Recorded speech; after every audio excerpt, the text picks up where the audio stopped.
Diana, Princess of Wales, became a global phenomenon. The most photographed woman in the world. Millions of pictures in thousands of publications taken by hundreds of photographers. Her face made many fortunes. The Princess of Wales was our bread and butter. We depended on her. Diana's death in the car crash of August 1997 stunned a world that had lived her life with her. You can't believe that something as simple as that would kill her. There's got to be something else. There's got to be a bastard somewhere who killed the Princess of Wales. The blame was put squarely on the photographers who had surrounded her in death as well as in life. I always believed the press would kill her in the end. Every proprietor and editor of every publication that has paid for intrusive and exploitative photographs of her has blood on his hands today. For 10 years, conspiracy theories, claims and counterclaims have obscured what happened in the tunnel. Did the photographers chase Diana to her death? Did they hinder the emergency services that they had not called because they were taking pictures? This is the story of the men arrested that night in the tunnel.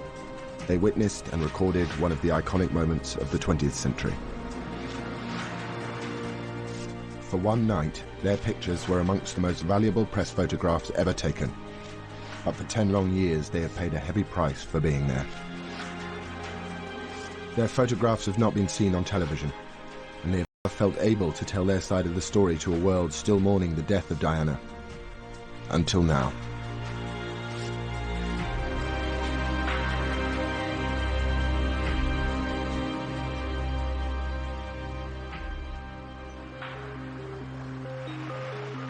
August sunshine on the French Riviera. Princess Diana was enjoying a holiday with her new man, Dodi Fayed. Their romance was the hot tabloid story of the year. Probably the biggest story that you could hope to have with a princess who is now divorced. We'd never had anything like it in tabloid newspapers before. And we had these photographs arriving on our desks each day. Diana was happy to grab the headlines by playing up to the cameras. Her new affair kept Charles and Camilla off the front pages. Il y avait beaucoup de photographes, mais parce que il y avait un show. There were a lot of photographers because there was a permanent Diana show. She usually tried to hide, but this time she gave and gave and gave, every day. Elle donnait tous les jours, quoi. Photographs of the lovers were netting big rewards for the lucky photographers who were giving their romance global coverage. It was a dream come true for a few guys. The money was flying everywhere, buckets loads of money. It was In Paris, dodging photographers. Someone tipped off the press that they were waiting for Dodi's father's hotel, the Ritz. On the right, everyone A large crowd of photographers and onlookers had gathered outside, captured here on a tourist's video. Wow, wow, wow. Guys, look at this. Someone's out there, very important. At 10 to 10, the couple arrived for dinner. Outside, waiting, were a mixed bunch of photojournalists, news photographers and celebrity paparazzi. Some were freelance, others worked for agencies that sold their pictures to newspapers and magazines. Amongst them was 28-year-old agency photographer Pierre Hounsfield. We thought they'd come out and that they wouldn't really try to hide away a great deal, since for the whole summer they'd given photo ops time and time again, so we thought, why would they hide away in Paris? Another photographer was 38-year-old Nicolas Arsov. He specialized in news and celebrity pictures. We knew something was happening. We knew that she was inside the hotel, and so we waited. 44-year-old Jacques Langevin was different from the others. He was one of France's most respected prize-winning photojournalists, used to trouble spots like Iraq and Rwanda. But that night, he was assigned to cover Diana. I was at a friend's having a quiet dinner when I got called late, around 10:30 p.m. So I didn't want to go. I dragged my feet and tried to get out of it. I tried to get another photographer to replace me, but it didn't work.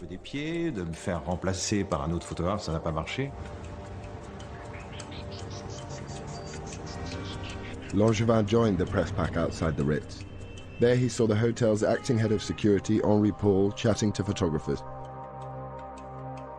He wasn't discreet at all. For a security guard, his behavior was bizarre.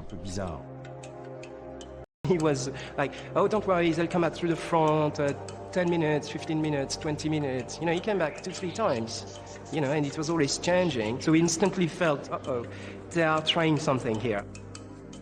He came out of the hotel very quickly, looking round, went back into the hotel, and came out looking round again. Why? I don't know. Suspecting something, Langevin and some of the other photographers decided to wait for Diana in the Rue Cambon at the back of the Ritz. At 12:20, they struck lucky. Diana and Dodie, accompanied by Henri Paul and one of Dodie's bodyguards, Trevor Rhys-Jones, slipped out of the back door. Henri Paul went out followed by Dodie and Diana. Once they hid themselves a little bit, you know, in that classic way, they walked normally, but they were hiding a bit, like this. The photographers took pictures as the black Mercedes drove away at speed. In this picture, a camera flash illuminates Diana, who is sitting in the back right-hand seat.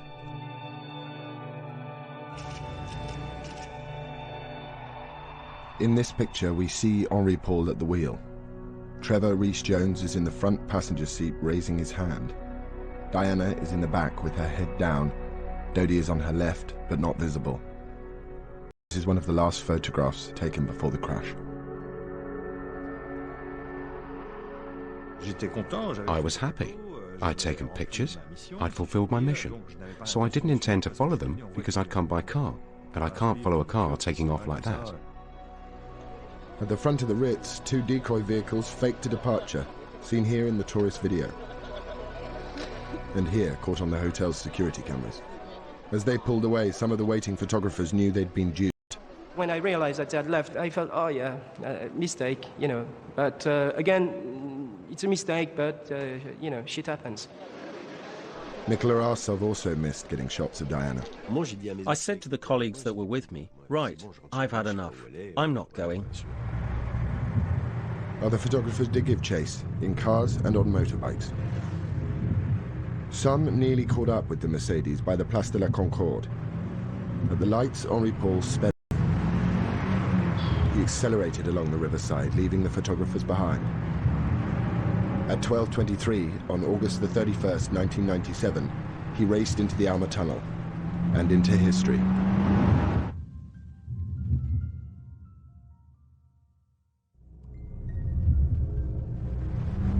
As the Mercedes carrying Diana entered the Alma Tunnel, it lurched to the left to try and avoid a slow-moving Fiat Uno in front of it. Driver Henri Paul lost control.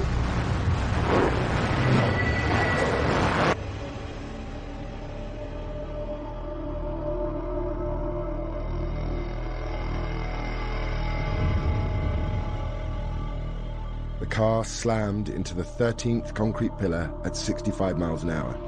The force of the impact removed the front bumper.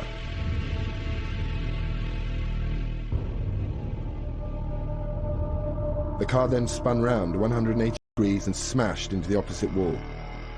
This picture shows the car in its final position, up against the wall, lights on, horn blaring, facing the direction it had come from. Dodie and Henri Paul died instantly. Trevor Rhys-Jones was pinned in the road. News footage taken later that night shows the damage to the front of the car. The photographs used in this program were taken by onlookers as well as the professionals. Some of the photographers' pictures were printed in the French investigation dossier. These photographs are the most precise record of what happened during the first chaotic minutes after the crash. In them we see the actions of the photographers, police and onlookers.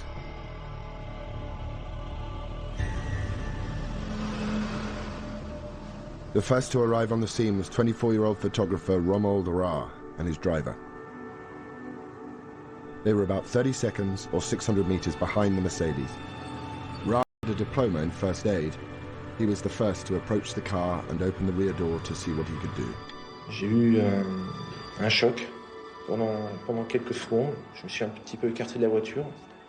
I was in shock for a few moments. I backed off from the car, and then I came back and went towards the car so that I could open the door and see what I could do, and if I could give them some first aid. I saw the driver and Mr. Al-Fayed were dead, and I couldn't do anything. So I leaned over the princess to see if she was alive. I leaned over to try and take her pulse, and as I touched her, she moved and breathed a little bit. And I spoke to her in English. En anglais, je lui ai dit, I'm here, be cool, doctor will arrive. The emergency services were called by several people.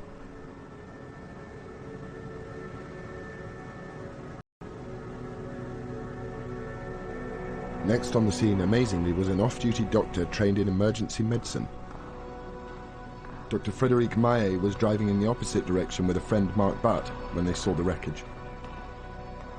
Maillet quickly assessed the condition of the car's occupants. I remember the left back passenger was apparently dead. Didn't breathe, didn't react, didn't show any signs of life. There was the front passenger who was still alive, shouting, screaming, because he was severely injured on his face. So at least he has kind of consciousness, kind of blood pressure, so he was not extremely urgent. And the left passenger was a beautiful woman. She didn't have any blood on her face, but she was unconscious and her head was down like that and she had difficulty to breathe. So she needed some assistance very quickly. Dr. Maillet rushed back to his car to get his medical kit and oxygen. Only now did more of the photographers the car. Rommel Ra told him to get back.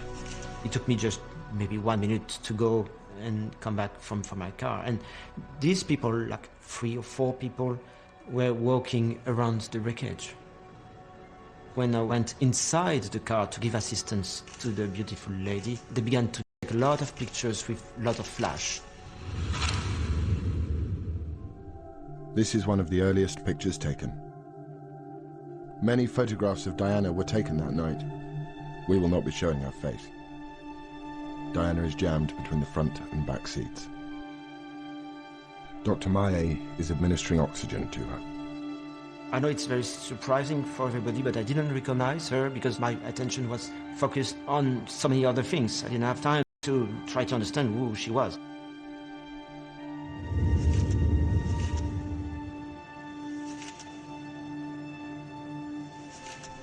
A night out for a group of students changed dramatically when they saw a lot of activity inside the Alma tunnel. Là, on a vu un photographe en scooter qui sortait du tunnel et il s'est arrêté à notre niveau. We saw a photographer on a scooter coming out of the tunnel. He stopped beside us. One of his colleagues was saying, "Come back, she's still alive." We started to wonder what was happening. We ran in and went to look at the crashed car. On est sorti de la voiture et on est allé voir directement au niveau de la voiture en fait, accidentée. One of the students, Damien Dolby, was a volunteer fireman trained in first aid. The picture showing Dr. Maillet treating Diana also shows Dolby at the front car door helping Trevor Rees-Jones, who is trapped in the wreckage with multiple injuries.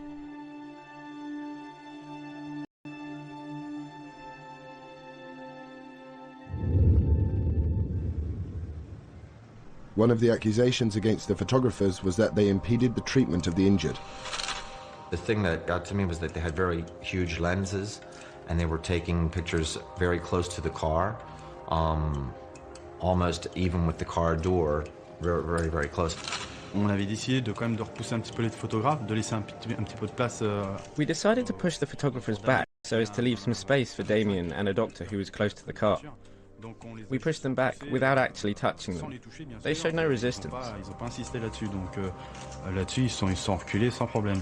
They were probably very, very close, but at no time they hampered me doing my job. They didn't impede anyone from entering the car. They didn't climb all over the car or anything like that. They were just close, taking pictures.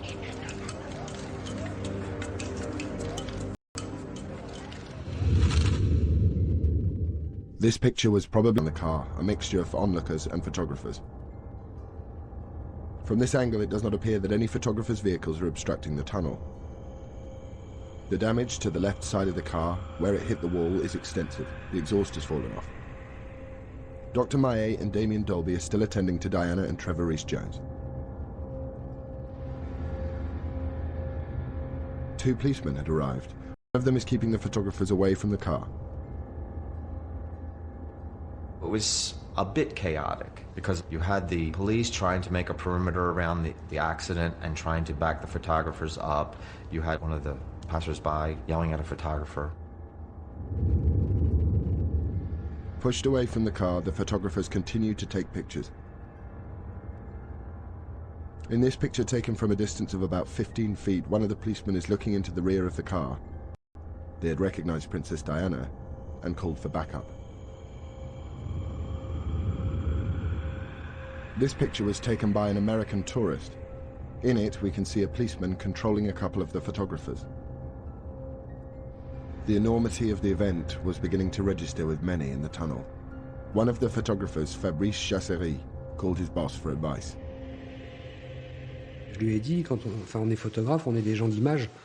I said to him, we're photographers. We have to take pictures. We're not doing radio. We're not writers. We cover an event by getting pictures fast. I told him to take some very quick photos, come out of the tunnel, give me the films, and that I would handle it.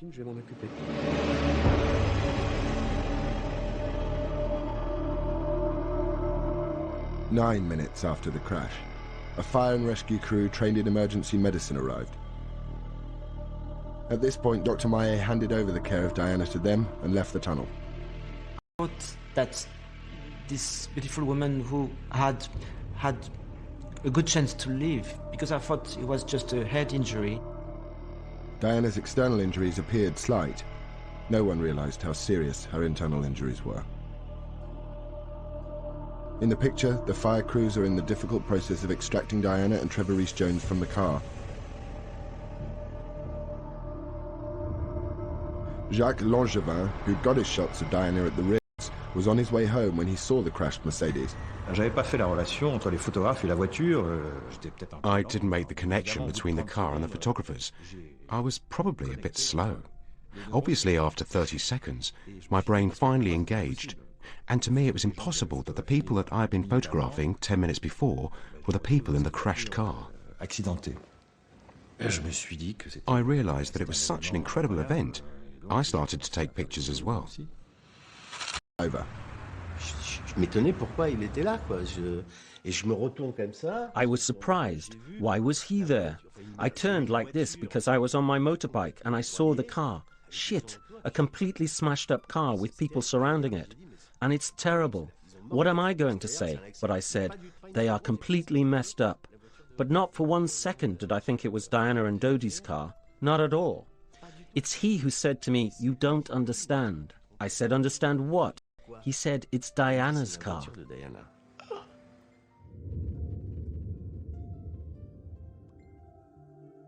In one of the pictures taken at this time, we see the police effectively maintaining a perimeter. The fire crew helped Diana and Trevor Rees-Jones unhindered.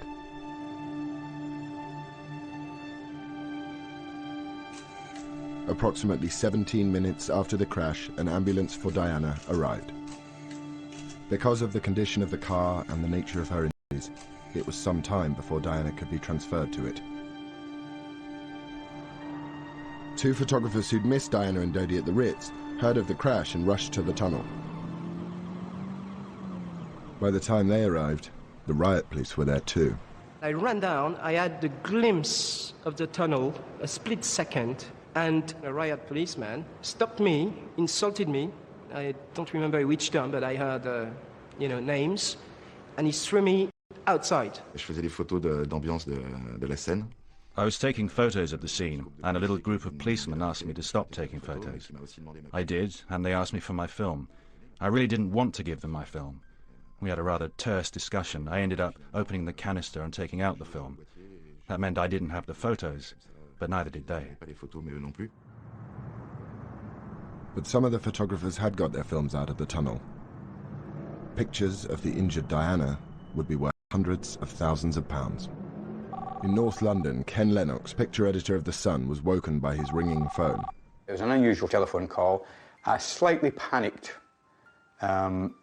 French-speaking photographer said he had got photographs of Diana being involved in a car crash, and I could have them exclusively for the UK for £300,000.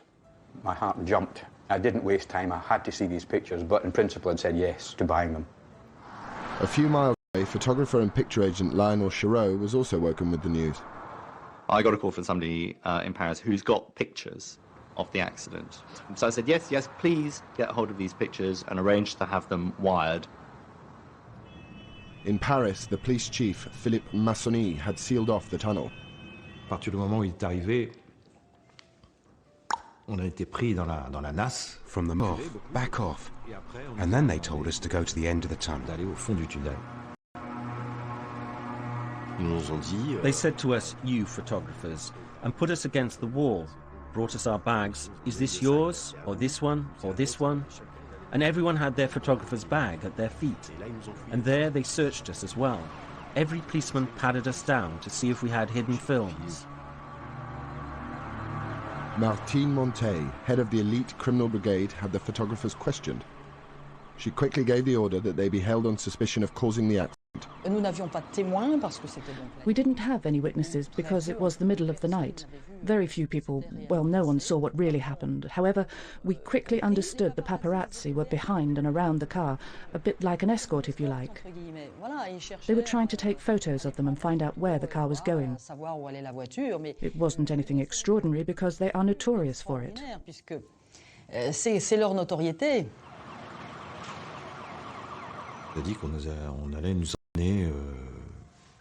We were told that we would be driven to the police station for them to ask us questions. I thought it would be questions because we were witnesses, but nothing more. Étant donné qu'on était peut-être des témoins, mais pas plus. 6 of the photographers and Romuald Ra's driver were put into a police van. Pierre Sue watched as they were driven away. We saw CNN putting the camera up and zooming on the guys. We went like, this is not good, because what does it mean? It means it's them, they are the murderers.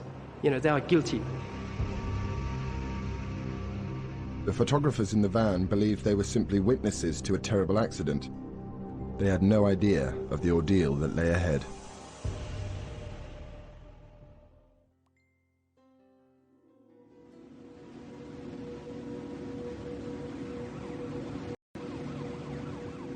Just over an hour after the crash in the Alma tunnel, 7 men were on their way into police custody.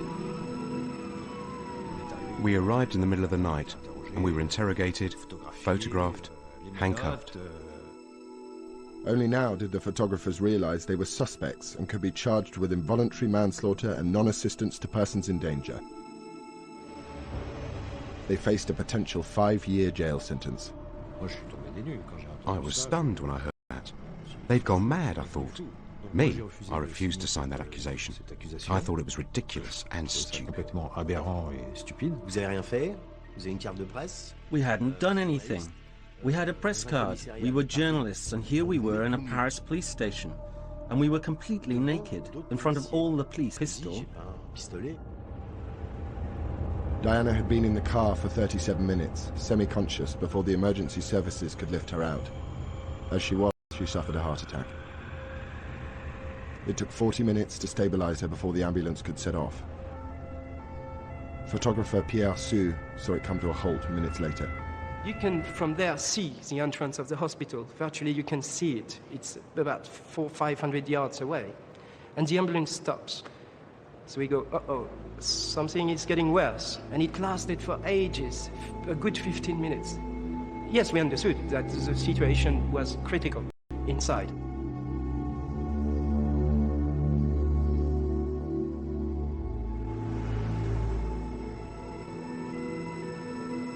The ambulance finally arrived at the hospital 25 minutes after leaving the tunnel. The British ambassador and French officials were waiting. She was lying on a stretcher, her blonde hair falling this way. Her face was very serene. She had a very untroubled face. She had bruises here. That is to say, she had bruises on her eyes, as if she'd been beaten up. Philippe Massoni, the Paris chief of police, imposed a news blackout, but he briefed all the officials on his initial findings. He explained to me, in fact to all of us, that the matter was linked to paparazzi, who hounded, who chased the car. They had already arrested some of them. But not all the photographers who'd been in the tunnel were in police custody. 3 got out before the arrests. Laurent Sola was agent for 2 of them. Oh yes, it was fantastic. I had the exclusive on the story. They'd all been arrested with the films, and everyone that had been together during the night and on all the jobs, with one blow, they were all gone. So that left me the only player in the game.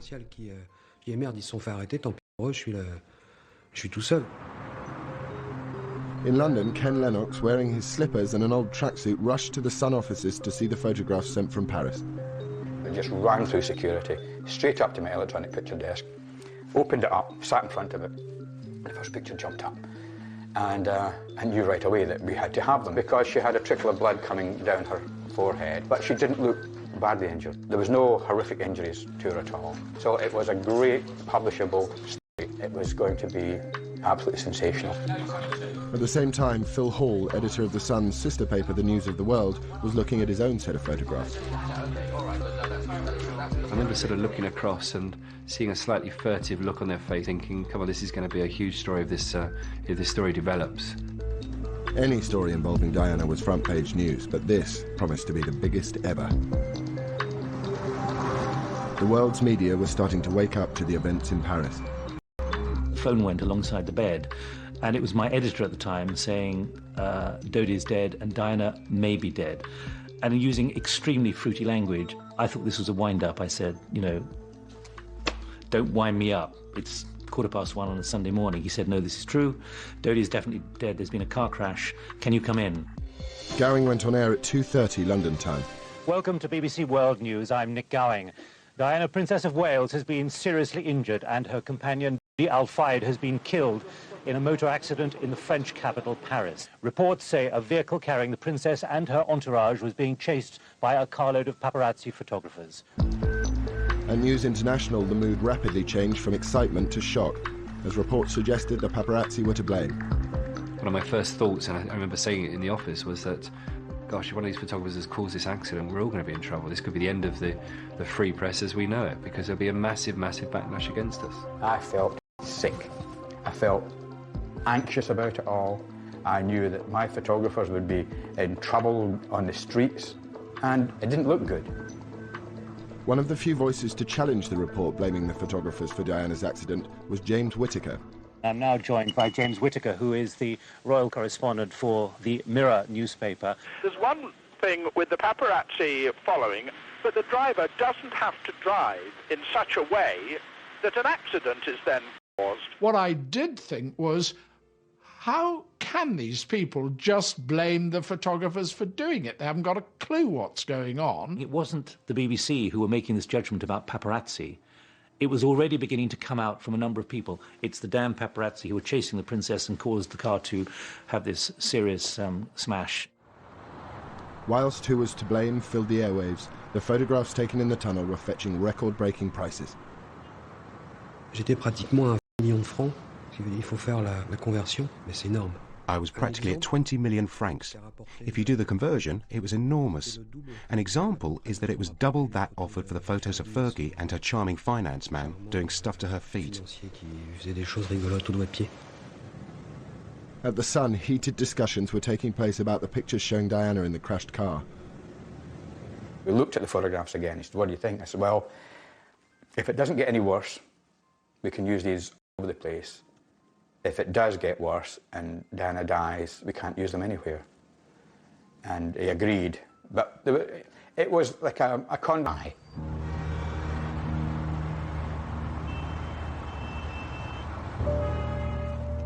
But there was little optimism at the hospital in Paris. Diana had suffered a second heart attack and had massive internal hemorrhaging. They tried to revive her for 2 hours.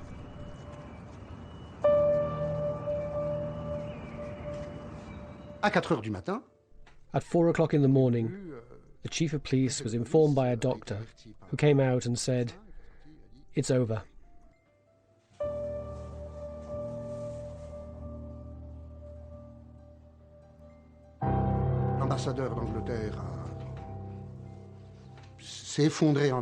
The British ambassador fell apart. He cried and cried and cried like a child. Diana was declared dead at 4 a.m. French time, but no announcement was made. I got a phone call from the Paris-based photographer saying that he thought it was getting very serious. He had seen someone he recognised from the British Embassy. He thought a first secretary, coming out of a room, leaning against the wall and sliding down the wall. And he just assumed that he was the bearer of bad news. By 4:30-ish, we essentially knew that she was dead. But we had to be absolutely sure. We needed an official confirmation. At the moment, we have no further official news on the accident which has taken place in Paris this evening involving a car, involving Princess Diana, and the death of her companion, Dodi Al-Fayed. By now, 500 million people around the world were tuned into news channels watching the unfolding drama on TV. I had to hold my breath, metaphorically, realizing that something dreadful was about to be made public, and I would have to reflect that on air. Nearly 2 hours after Diana died, the truth was reported. Within the last few moments, the Press Association in Britain, citing unnamed British sources, has reported that Diana, Princess of Wales, has died. This is not yet confirmed by any official source. So an unconfirmed source from the Press Association is that Diana, Princess of Wales, has died. At this moment, the photographs of Diana suddenly became untouchable, priceless to worthless in moments. I couldn't profit from her death. I decided to stop the sale, tear up all the faxes, and tell everyone I was no longer selling the photos. They'd become, instead of being a great commodity to use with a slightly injured Princess of Wales in a car crash, it's a great story, to be something that you just couldn't envisage publishing in a national newspaper the next day for people to waken up and see these photographs.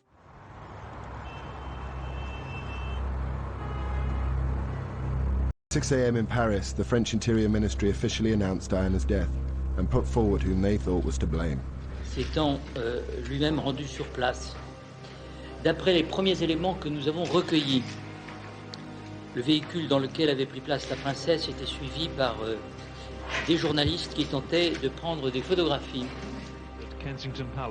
In Britain, people were shocked by the news that Princess Diana had been killed in a crash because the paparazzi had chased her car. It seemed everyone knew who to blame. People have been pointing fingers, angry fingers, at some of the photographers here. A bus driver leaned out of his cab and simply shouted at the not the media people here, "Leave her alone." Mohammed Al-Fayed's spokesman denounced the role of the photographers in the accident. Mr. Al-Fayed believes that this appalling tragedy would never have happened but for the attentions of these people who I suppose we shall have to call photographers. It was quite appalling what happened, and we're just coming to terms with that. In Paris, some eyewitnesses told the media what they had seen in the tunnel. A police was pushing two of the journalists to go away from the car, and another one would run around to try to get by again, like it was relentless. And from South Africa, Diana's brother, Earl Spencer, was absolute in his condemnation of the press. It would appear that every proprietor and editor of every publication that has paid for intrusive and exploitative photographs of her, encouraging greedy and ruthless individuals to risk everything in pursuit of Diana's image, has blood on his hands today. Earl Spencer's statement inflamed the public's anger. You've lost a lovely person for nothing. You're horrible. You helped to kill her. I helped to kill her. Not you, but your profession. Why did they pay so much money for the photographs? Why were the paparazzi after them? If there was no money in the photographs, they wouldn't have been after her in the tunnel. Western world. In response to the public mood, some in the press began to distance themselves from the photographers. But as long as, frankly, the public want to buy this sort of tasteless material, many of us are deeply embarrassed. I feel embarrassed to be part of the same trade as the paparazzi. Dès le premier jour, ça a été un défi. From day one, it was like a tidal wave had landed on the photographers. Without proof, without really knowing what had happened or waiting for any sort of conclusion to be drawn, it was the photographers who were thrown to the mob. It was their fault. It was them. And there wasn't even any point in having a trial because it was them. For sure, they The 7 arrested inside the tunnel were being held at the Criminal Brigade headquarters. We were held in custody cells for 2.5 days, in a room with a window and a wooden bench. Mine was quite long. I could lie down, but the others couldn't. They had to sit for 2 days because they couldn't lie down.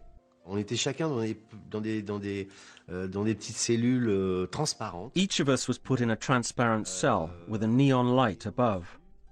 I had no idea whether it was day or night. It was all psychological.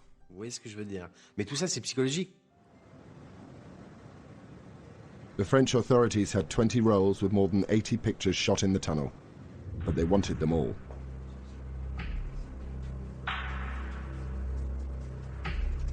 Across Paris, photo agencies were raided and told they faced 3 years in prison and £30,000 fines if they sold any of the pictures. Laurent Sola didn't want to give up his negatives, but went voluntarily to the Criminal Brigade. The first strip search is done when you're stark naked. It's like in the movies, except you're not an actor. You are stark naked. A guy with fat fingers searched me. At this point, it's no movie, taking a fat finger up your ass. Eventually, Sola handed over his negatives. The operation to get the photographs spread across the channel. In London, Lionel Chereau reported a break-in.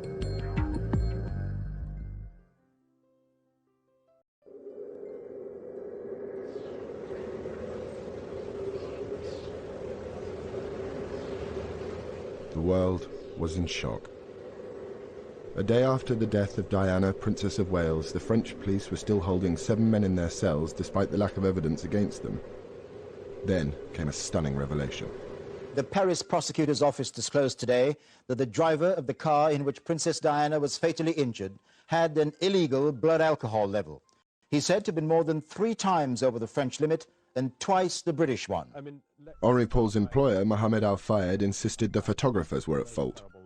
The way these people went along, John, it was like the Wells Fargo stage surrounded by Indians, but they weren't firing arrows, they were firing these blitz guns. And you know, after the accident, those motorcycles were left deliberately or accidentally in such a way that the emergency services were delayed by 10 or 15 minutes in getting there. The accusation against the dead driver Henri Paul did not keep the 7 men out of a French court.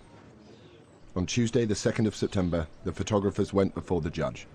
The police have asked that 2 of the photographers believed to be more seriously implicated should be held here in custody. But by the end of the day's proceedings, the other 5 will have walked free. Yet despite their profession and their claims of innocence, none of them has chosen to come out here and face the cameras. We were served up on plates. We were served as dessert, the pièce de résistance to the entire media. It was extraordinary. Everyone was saying whatever they liked about it, and it sold. A phalanx of photographers in the world's press were waiting.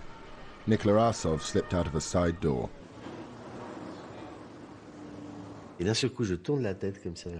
Suddenly I turned my head like this, and I saw hundreds of journalists. And then I carried on walking ahead of me without turning round. Then, on the other side of the Seine, Mr. Sieper, my boss, who was waiting for me in his car. And once I was in his car, I cried like a baby. Because you empty yourself. It's the tension, the pressure. You crack up.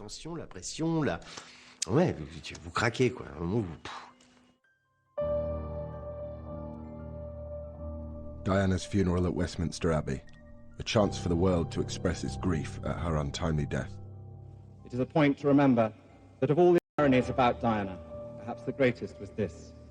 A girl given the name of the ancient goddess of hunting was, in the end, the most hunted person of the modern age.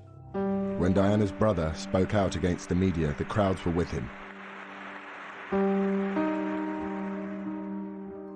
Mohamed Al-Fayed kept up the pressure on the photographers because the alternative was to say, my employee was drunk, was responsible for the death of Diana, Princess of Wales.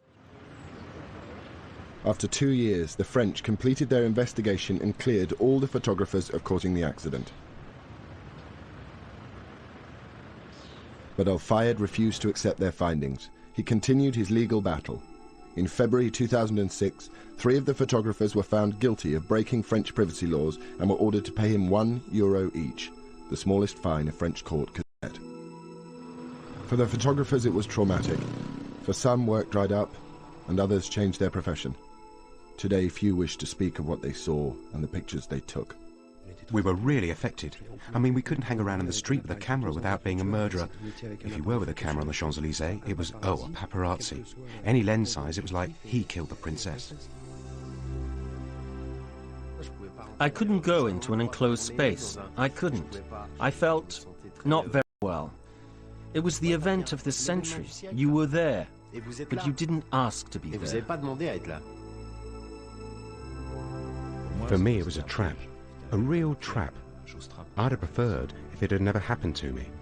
There's always going to be that question mark. They were there. What did they do? What did they not do? Controversially, since the crash, some photographs have been published in the Italian and German press, and in 2006 a book about the investigation revealed more pictures. But most of the 80-plus photographs taken that night remain locked away in police files, imprisoned by our sensitivity to the memory of Diana. They were published here, there's no doubt about it. They're part of the history. And they are, in a way, a full stop to the Diana story. The fallout from the deaths of August the 31st, 1997 has changed many lives. There is no one accepted version of how Diana met her death. But the photographs taken in the tunnel are perhaps the clearest record of what truly happened that night. They were pivotal in clearing the photographers, and they will become the last chapter in the picture story that is the life of Diana, Princess of Wales.